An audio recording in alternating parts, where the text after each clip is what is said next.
Assalamualaikum warahmatullahi wabarakatuh. Ya, hari ini kita akan mereview 3 materi. Yang pertama tentang spreading infection, yang kedua tentang tata laksana, dan yang ketiga tentang antibiotik. Ya, materinya sudah saya kasihkan dari yang hari Jumat kemarin. Jadi itu sudah full mencakup 5 topik. Ya, kalau kalian baca full di situ pasti sudah kontennya ada di dalam situ semua.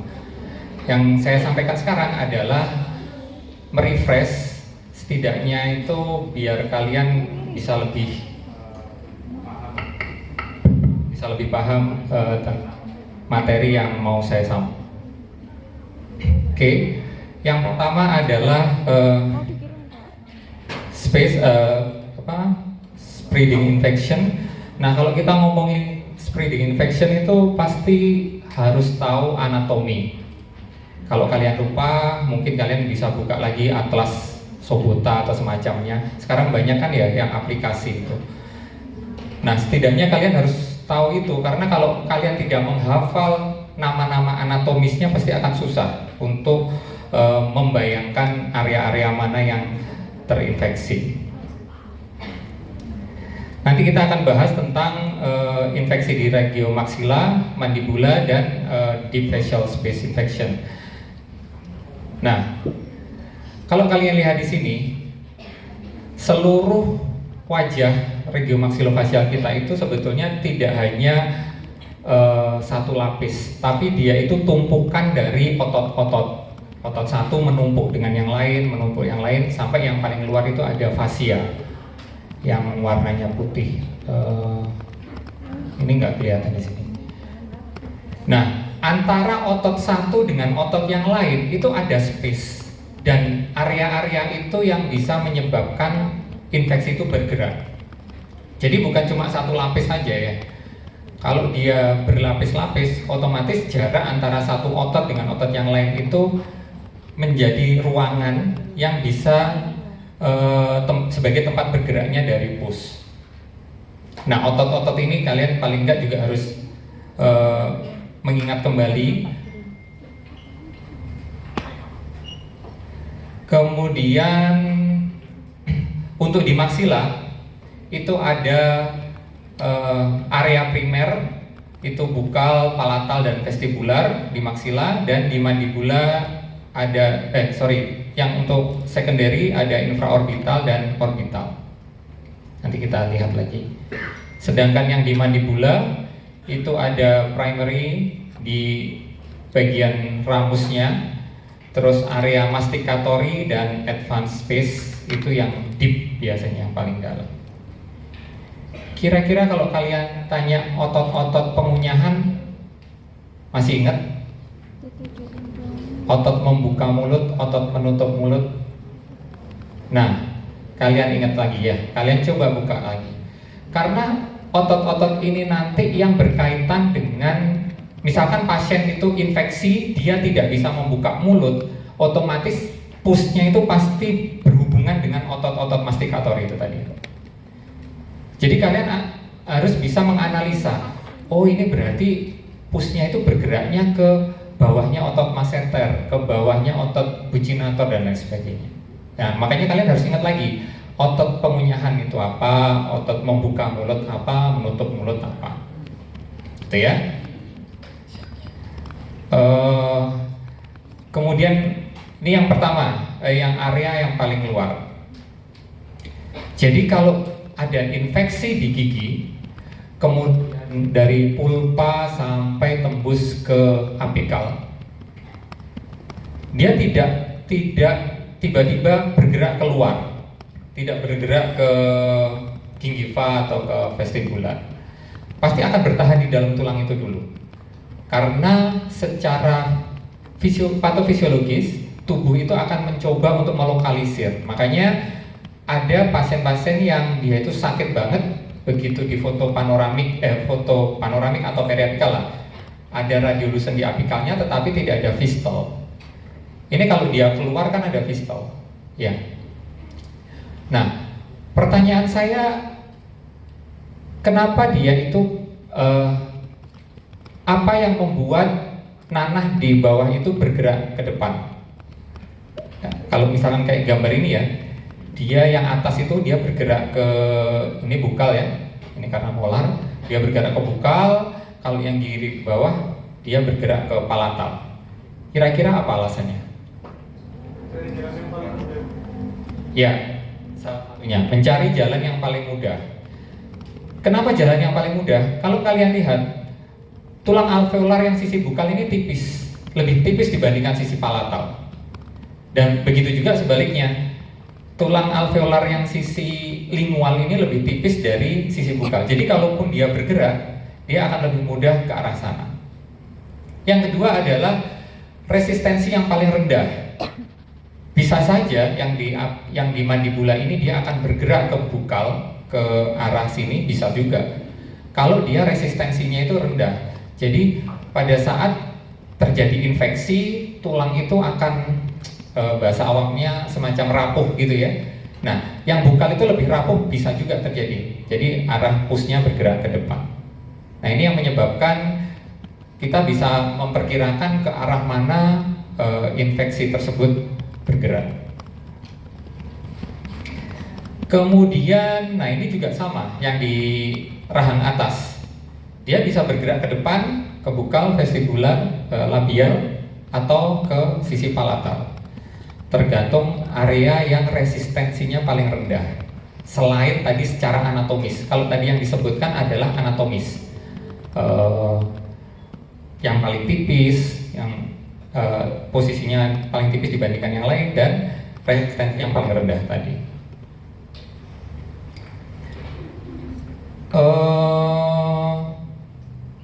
Ini yang atas ini vestibular versus palatal. Nah, yang bawah ini vestibular versus bukal. Nah, kira-kira kalian bisa membayangkan poinnya di mana perbedaannya?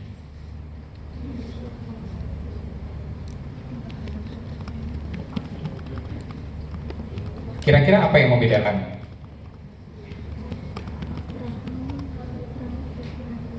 Ya, boleh silakan. Apa? Yes. Jadi secara struktur anatomis otot buccinator ini yang berperan penting. Ya. Kalau gigi itu ada di bawahnya otot buccinator, dia akan menjadi abses vestibular. Kalian ingat kemarin BK vestibular itu apa ya, area yang di sini. Nah, kalau dia bergerak di bawahnya otot buccinator, abses, jadi abses bukal. Itu berlaku sebaliknya juga. Saya ulangi lagi ya. Kalau ini, gambar ini, saat pus itu bergerak di bawah otot buccinator, dia jadi vestibular. Ya, yang di sini. Yang ini juga jika pus itu bergerak di bawah otot buccinator, dia jadi abses bukal. Tetapi sebaliknya, kalau dia itu pusnya bergerak di atas buccinator pada gigi rahang atas, maka menjadi abses bukal. Dan ini, kalau dia bergerak di atas otot buccinator, terjadi abses vestibular. Jadi kalian patokannya itu giginya dulu, baru ngomongin vestibular, buccinatornya di atas apa di bawahnya. Paham maksud saya ya? Jadi nggak bisa dihafalin atasnya buccinator bukal, bawahnya buccinator vestibular. Nggak bisa seperti itu, tergantung giginya. Ya, kalian pastikan dulu giginya itu di rahang atas atau rahang bawah. Oke, kalau ini secara skematik diagram ya. Kalau ini secara klinis, kira-kira apa yang membedakan secara klinis abses vestibular dan abses bukal? Ada yang mau berpendapat?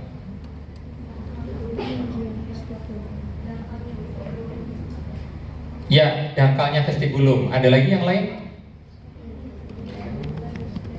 Apa?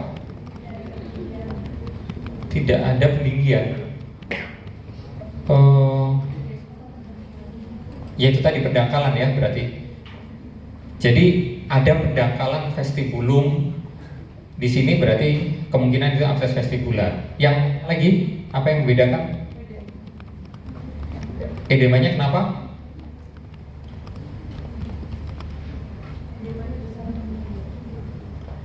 Edemanya besar pada abses bukal. Ya, jadi secara garis besar kalau dia abses vestibular terjadi pendangkalan vestibulum, kalau dia itu abses bukal terjadi pembesaran di area bukal, jadi di sebelah luarnya buccinator. Nah, yang sering menjadi permasalahan itu kalau kalian mendapati pasien, kalian bingung, dia bengkak besar gitu. Ini abses bukal atau abses vestibular ya? Yang menjadi penandanya ya ini di dalamnya. Kalau dia itu murni abses bukal, vestibulumnya nggak ada masalah pasti. Kalian ngeceknya gimana dok? Ya pastikan dengan kontralateralnya, sisi sebelah yang sehat. Kalau dia itu cekungannya sama, berarti dia bengkaknya itu karena abses bukal. Karena seringkali abses vestibular itu juga bengkak itu besar. Nah kalau kalian tidak ngecek vestibularnya, kalian langsung ngomong, oh ini abses bukal, ya salah. Kalau ternyata dia itu vestibular. Paham ya maksud saya? Jadi patokannya di situ, cek vestibularnya. Ada pendangkalan atau tidak? Kalau tidak ada pendangkalan berarti abses bukal. Gitu ya?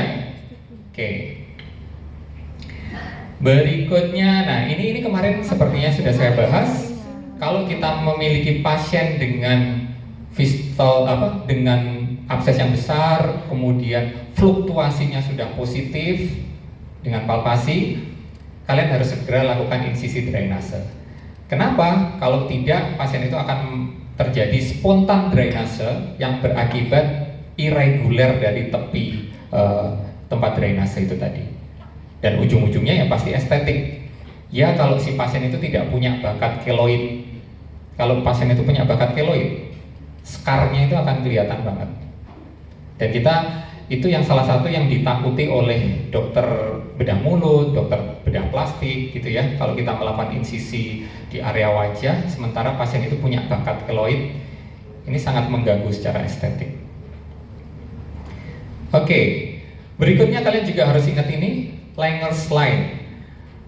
Ini adalah garis kerut wajah. Setiap kita punya. Kalau kalian mengerut itu pasti ada. Apalagi kalau sudah tua. Garis ini berfungsi untuk meminimalkan skar yang terbentuk. Makanya kalau kalian mau melakukan insisi ekstraoral, itu pastikan searah dengan garis Langer's ini. Kalau tidak, kalian memotong Langer's, otomatis pasti kelihatan banget skarnya, bekasnya. Gitu ya. Oke, sublingual dan submandibular. Kalau tadi yang atas kita ngomongin vestibular dan bukal dengan penandanya patokannya adalah otot buccinator. Yang ini adalah abses sublingual dan abses submandibular dengan pembatasnya struktur anatomi apa? Milohioid. Ya. Jadi kalau dia itu bergerak di atasnya otot milohioid akan jadi abses sublingual, dan kalau di bawahnya akan jadi abses submandibular. Gitu ya, saya kira ini gampang kalau ini. Terus, nah ini spreadingnya. Sekali lagi, tadi kita sudah bahas otot buccinator, otot milohioid, tergantung kemana dia bergeraknya.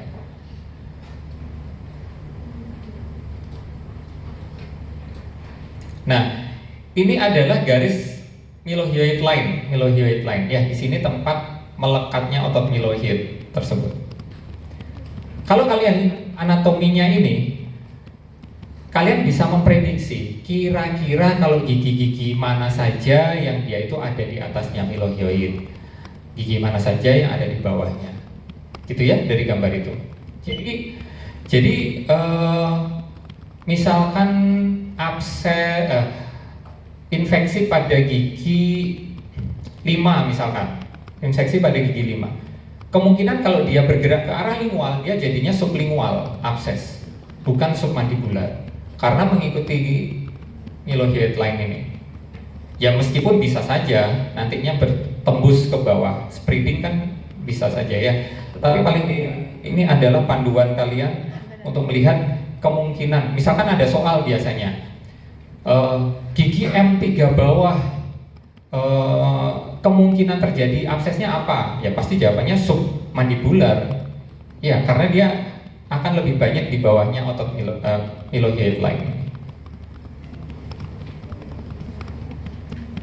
Oke, kemudian ini yang di area yang lebih dalam, saya kira kalian cukup nice to know aja ya.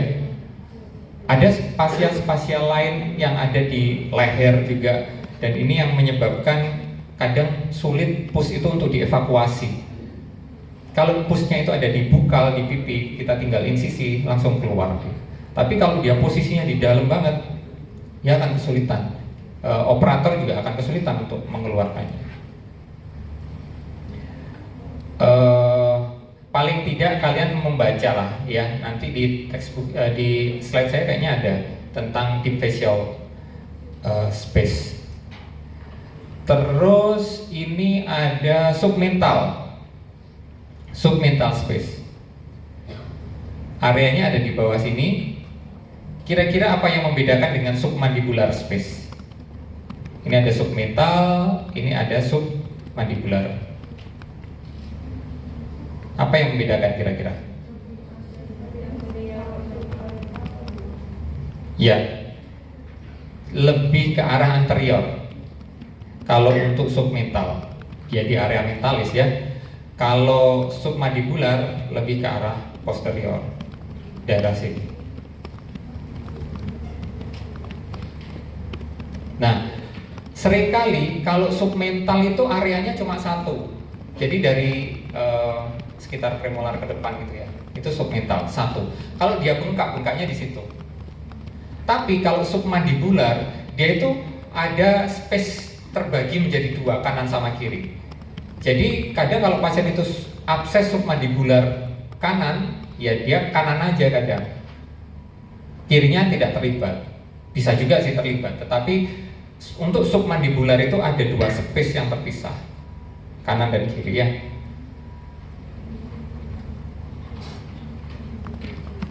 Nah, kalau yang ini, kalian lihat di sini ada lidah yang terangkat. Ini lidahnya ya, dia terangkat.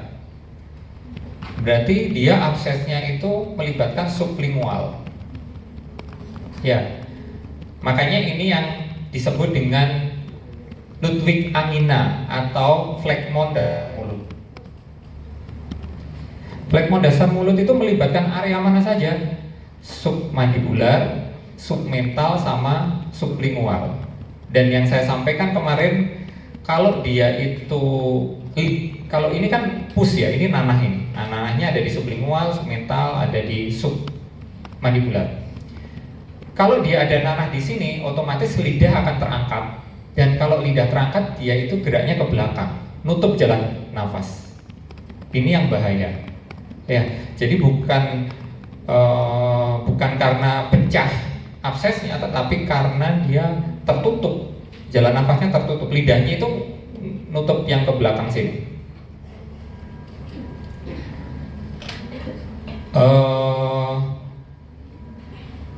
Nah, ini yang saya sampaikan tadi, jadi dia resiko terjadinya airway obstruksi.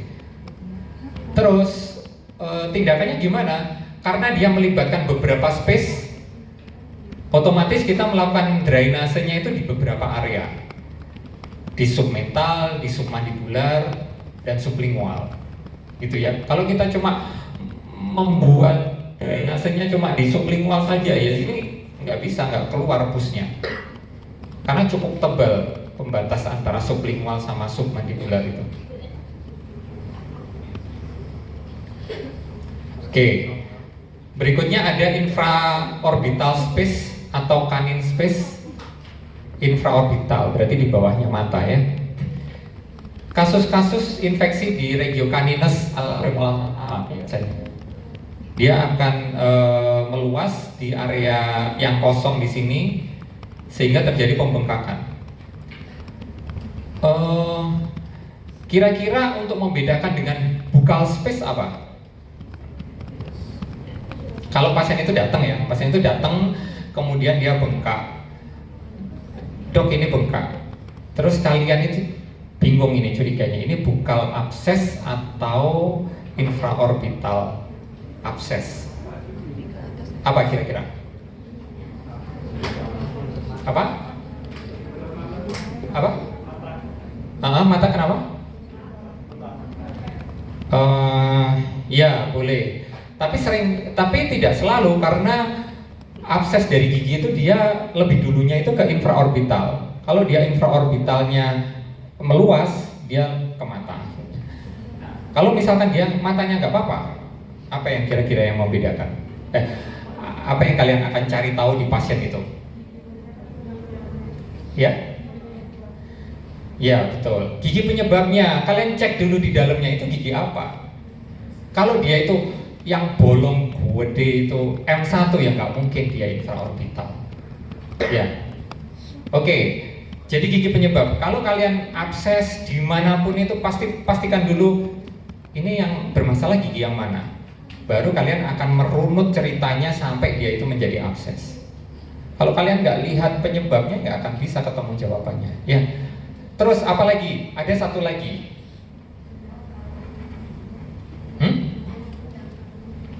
Apa? Pendangkalan di mana? Ya, apa itu namanya? Ada pendangkalan di lateral nasal. Ya. Jadi kalau dia abses buccal, dia nggak ada. Ini kalau kita lateral nasal itu kan ada cekungan ya di sini.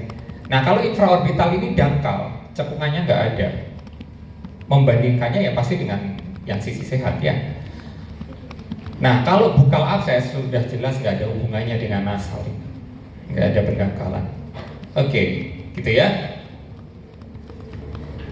Ya, berikutnya adalah masticatory space, otot-otot yang berkaitan dengan pengunyahan.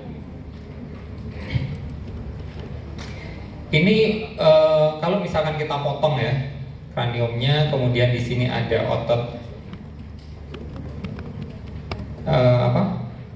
masseter yang depan, masseter itu yang sini, yang di sini. Kemudian ada pterygoideus medialis sama pterygoideus lateralis. Nah, area yang kosong di tengah ini adalah pterygomandibular space. Kalau dia itu pasien itu abses di daerah situ, biasanya nggak ada bengkaknya, nggak kelihatan bengkaknya karena dia terbatasi oleh otot yang sisi dalam dan mandibula. Tapi dia nggak bisa buka mulut. Nah, itu kemungkinan absesnya itu ada di pterygomandibular space. Atau yang di atasnya sini, dia perbatasan antara lateral pterygoideus sama otot temporalis. Ada space di sini. Kalau ada nanah di situ, dia juga nggak ada pembengkakan, tetapi dia nggak bisa buka mulut. Kalau selain itu biasanya pasti ada pembengkakan. Taruhlah misalkan di submasseteric space, nah itu masih ada bengkak di situ ya. Tapi kalau di pterygomandibular space dan infratemporal space, biasanya tidak ada pembengkakan, tetapi pasiennya trismus, nggak bisa buka mulut. Jadi sekali lagi, kalau dia itu ada pasien trismus, kemungkinan pertamanya adalah abses itu menyebarnya ke otot-otot mastikasi ini. Tinggal kalian cari aja ototnya di mana, gitu ya. Submasseteric tadi sudah, pterygomandibular. Nah, ini ilustrasinya kalau yang gambarannya itu ya.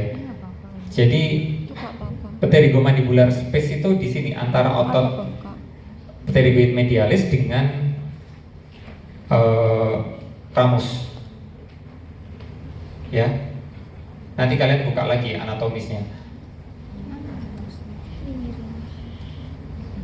Ini pterygomandibular.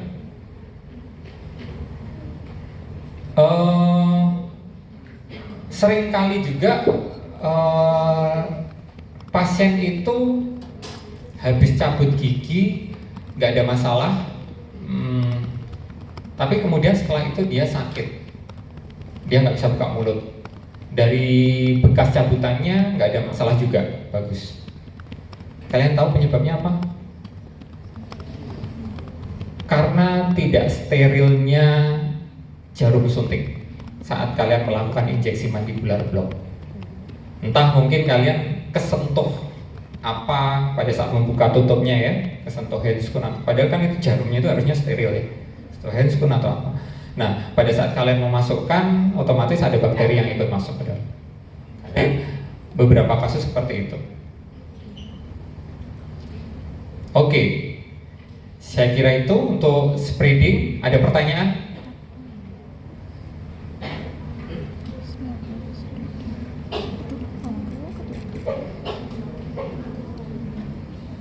Tentang penyebaran ada pertanyaan?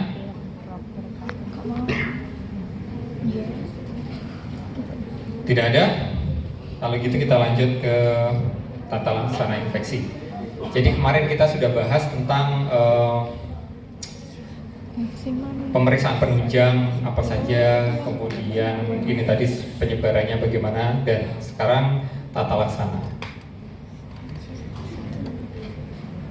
Diagnosis kayaknya nggak perlu. Ya.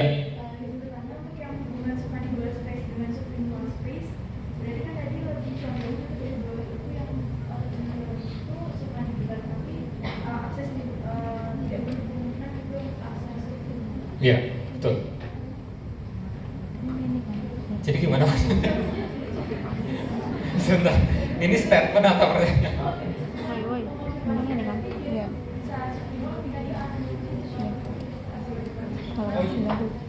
Oke, iya betul. Jadi pembatas tadi otot milohioid, kita bisa memprediksi infeksi yang di gigi-gigi anterior, posterior tapi yang depan seperti premolar M1 itu ya, itu kemungkinan aksesnya sublingual. Ya, gigi posterior M3 itu kemungkinan submandibular. Itu kemungkinan awalnya, tetapi ya bisa saja tergantung kasusnya. Nanti kalau kalian terima pasien dicek, loh ini lidahnya rangkat tapi bawahnya besar, ya berarti akses submandibular bukan sublingual, gitu ya. Bisa saja berkebalikan juga, gitu ya. Ada lagi? Oke. Kalau tidak ada, kita lanjutkan ke prinsip manajemen untuk infeksi odontogi. Ini ada berapa ini? 1, 2, 3, 4, 5, 6. Ada 6. Kalau kalian lihat yang di sini, yang paling utama adalah pemberian antibiotik, bukan insisi drainase. Ya, kenapa? Karena kita kalau dia itu mengalami infeksi, misalkan dia bengkak, pasien itu bengkak, seringkali datang ke kalian itu dengan seros periostitis. Jadi belum ada fluktuasi, keras, dipegang itu keras, tapi besar, tapi dipegang keras. Kalau kalian mau insisi itu nggak bisa, pushnya itu masih menyebar di antara jaringan-jaringan. Makanya indikasi kemarin kita sudah bahas, indikasi untuk drainase kan harus ada fluktuasi. Nah, seringkali datangnya ke kita itu pasien itu besar tapi nggak ada fluktuasinya, nggak bisa. Makanya di 8 pertama adalah pemberian antibiotik. Ya, 3 hari sampai 5 hari. Kemudian insisi drainase itu ada fluktuasi. Jadi misalkan pasien itu datang pertama dia sudah ada fluktuasi, ya nggak apa-apa, kalian lakukan insisi drainase plus antibiotik. Tapi kalau pasien itu datang tidak ada fluktuasi, keras, besar, ya berarti antibiotik dulu agar melokalisir pus yang tersebar tadi itu menjadi di satu tempat untuk memudahkan insisi drainase. Nah, berikutnya adalah eliminasi faktor penyebab.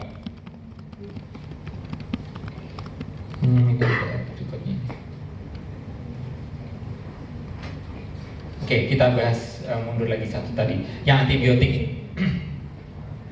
Jadi yang paling cepat kita bisa lakukan adalah berdasarkan terapi empiris.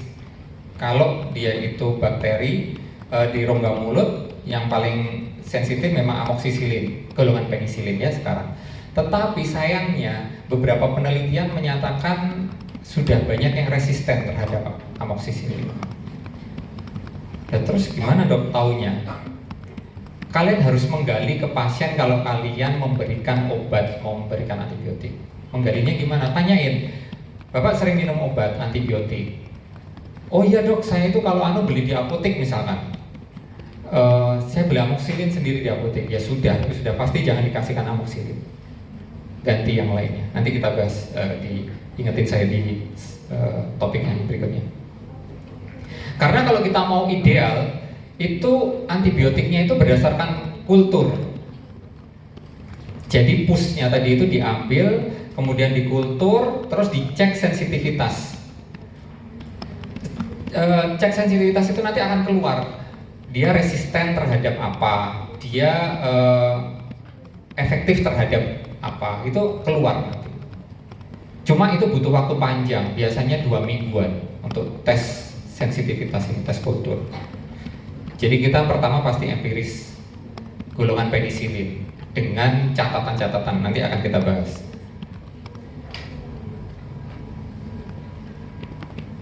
Nah,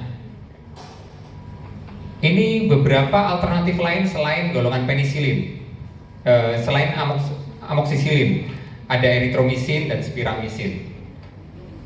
Kemudian ada kombinasi obat penisilin dan asam klavulanat. Biasanya amoksiklav kalau merek di dagangnya ya. Kemudian ada clindamycin dan ada metronidazole. Ini kita bisa pakai. Syarat dan ketentuan berlaku nanti kita bahas yang di antibiotik. Terus, nah tadi kan yang di sini ada terapi antibiotik, kemudian insisi drainase, eliminasi faktor infeksi. Nah ini kalian lihat kondisi pasien itu tadi. Kira-kira ada karies enggak? Ada operkulum yang inflamasi enggak? Perikoronitis ada enggak? Nah, selain kalian memberikan obat tadi, bengkak misalkan, kalian juga misalkan kasusnya perikoronitis, ya kalian lakukan irigasi di sini di antara gigi dengan operkulumnya itu. Pakai NS normal salin atau PZ gitu ya. Normal salin kemudian bergantian dengan betadine.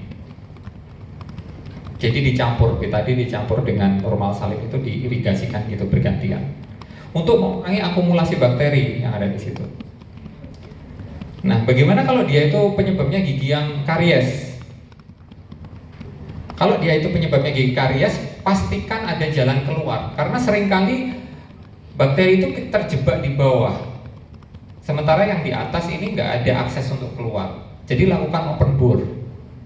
Itu akan emergensi awal agar tekanan di ruang pulpa ini berkurang juga, bakterinya juga otomatis berkurang gitu ya. Sebelum nantinya kalau sudah kondisinya kronis atau sudah tidak akut lagi, kalian bisa lakukan ekstraksi atau tindakan yang lain. Kemudian, nah kalau dia itu ada fistel, ini kok kecil.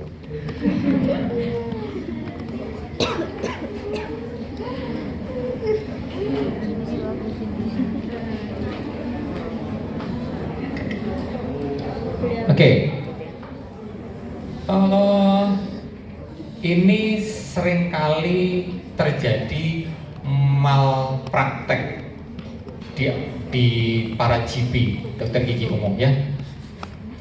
Kalau kita itu menemukan fistel seperti ini, kemudian kita cross check ini giginya sudah berubah warna gitu ya, mungkin kita bisa berasumsi fistel itu ya dari gigi itu.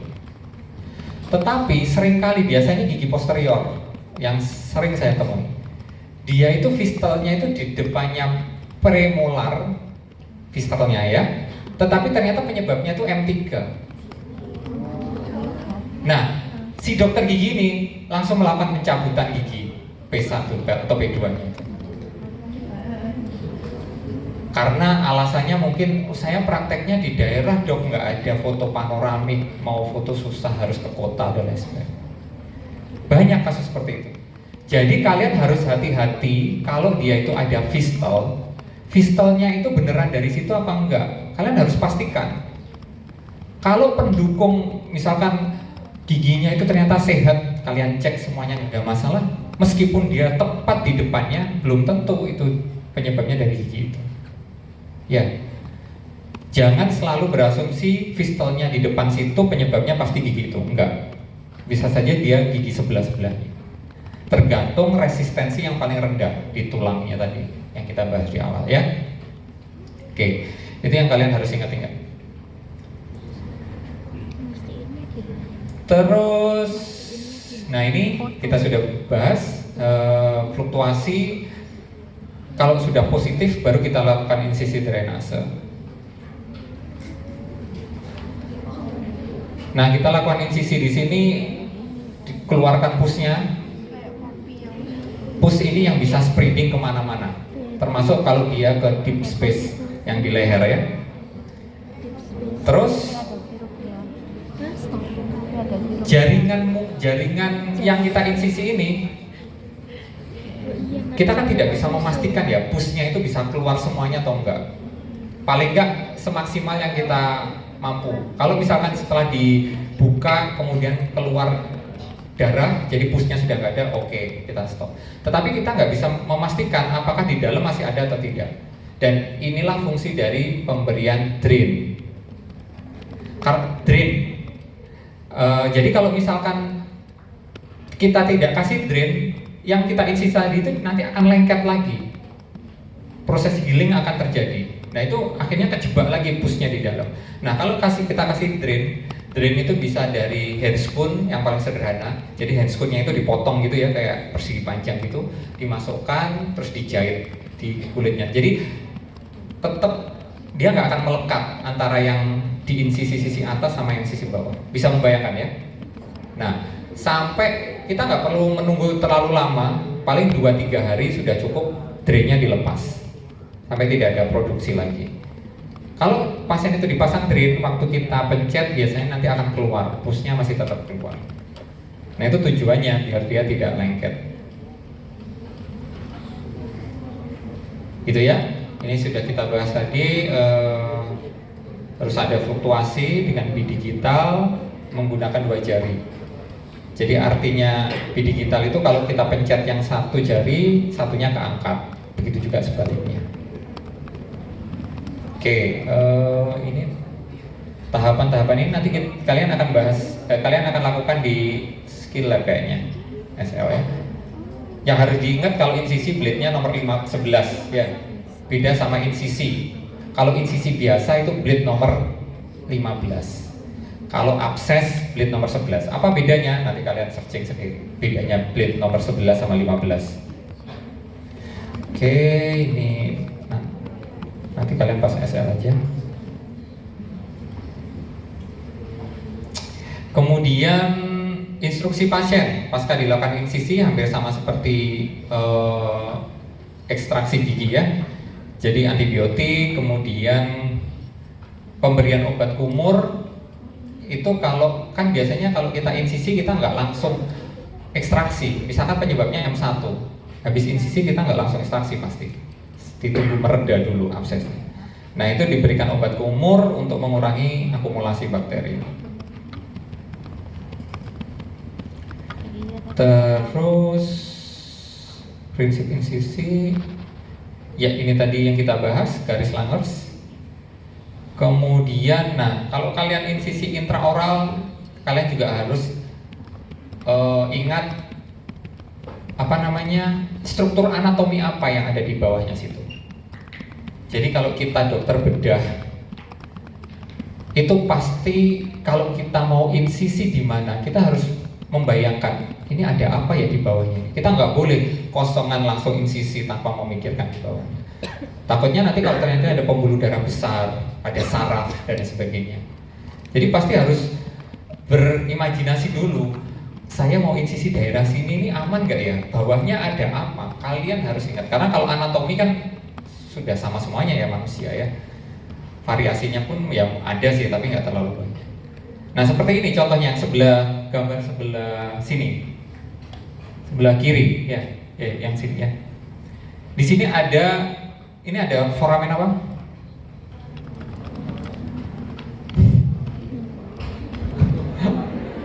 Ya dibuka ya.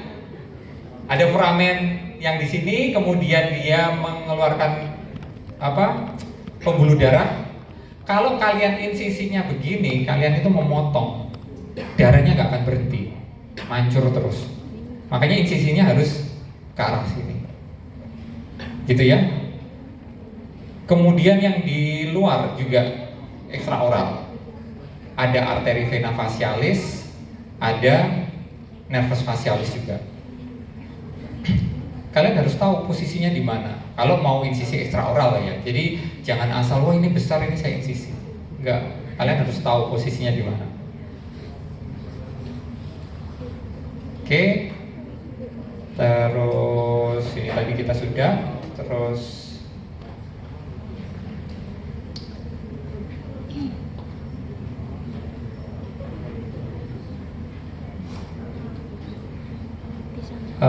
ini perikoronitis, udah tadi kita sudah bahas.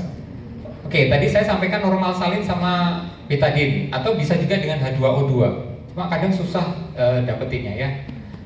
Itu bisa juga. Jadi hidrogen peroksida ini, H2O2 ini, dia itu mengikat oksigen. Pada saat terjadi abses, dimanapun itu, mau itu di perikoronal atau di apikal, pasti kondisinya itu anaerob. Kalau abses, bakterinya abses itu bakteri anaerob. Nah, kalau kalian melakukan irigasi dengan H2O2 di daerah operculum tadi, dia akan membawa oksigen ke dalam situ. Otomatis membuat suasananya tidak lagi anaerob. Itu tujuannya. Ya, jadi kalian bisa menggunakan H2O2 atau pakai betadine juga bisa. Oke. Terus ya ini tadi kita sudah bahas, eliminasi faktor penyebab. Kalau paling tidak kalian open bore dulu untuk mengeluarkan tekanan yang ada di apikal. Kalau bisa di PSA ya nantinya di PSA, atau kalau tidak ya dicabut. Ada beberapa kondisi yang dia semakin parah pada pasien abses, misalkan submandibula tadi, bisa selulitis atau dia kesulitan nafas karena sudah terlalu besar ya. Terus kalau dia itu demam jangka panjang, kita harus curiga adanya sepsis. Selain demam, kira-kira kalau kita mau ngecek darah, cek lab, yang diperhatikan apa sih kalau pasien infeksi itu? Ya, sel darah putihnya, leukositnya. Leukositnya pasti tinggi. Kalau dia itu ada bengkak, kemudian tidak ada peningkatan leukosit, ya kalian harus berpikir yang lain. Ini bukan infeksi, tumor bisa, atau inflamasi yang karena jejas, misalkan kayak terbentur atau pukulan atau apa, bisa juga ya. Jadi kalau kita ngomong infeksi, pasti leukositnya meningkat di lab. Oke. Terus terapi suportif, pasti kita butuh analgetik, kemudian nutrisinya. Seringkali pasien itu abses, dia nafsu makannya berkurang. Nah kalian harus meng-KIE pasien yang mudah untuk diserap tubuh tanpa susah-susah, misalkan seperti susu, entrasol. Kalian pernah dengar ya entrasol? Dia tinggi protein, tinggi kalori, bagus untuk penyembuhan, bagus untuk kasus-kasus seperti ini. Terus rehidrasi, antipiretik, kalau dia ada demam, kita bisa berikan paracetamol dan obat kumur. Oke, saya kira itu untuk tata laksana infeksi odotogen. Yang pasti insisi drainase dilakukan kalau ada fluktuasi. Kalau tidak ada, kita kasih antibiotik terlebih dahulu. Oke, gitu ya. Ada pertanyaan sampai sini?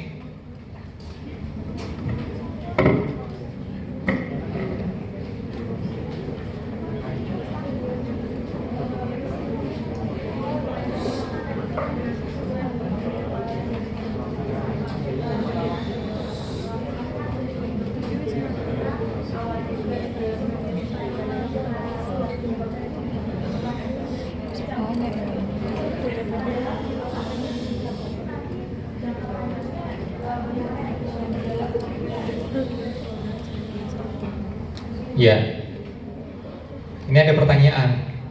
Kalau kasusnya seperti tadi, ada fistel tepat di bawahnya gigi itu, ternyata setelah dicabut bukan itu permasalahannya. Jadi maksudnya dari gigi tetangganya sebelah.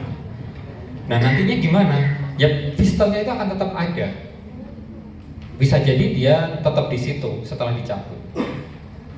Nah, terus berikutnya gimana dong, Dok? Ya, gigi penyebabnya diambil. Nah, terus yang ini gimana? Nah, itu yang jadi masalah. Sekarang itu kalian itu perlu hati-hati menjadi tenaga medis ya. Kalian nanti kan calon dokter gigi semuanya ini. Kalian juga sudah banyak lihat berita-berita ya. Kira tidak dokter gigi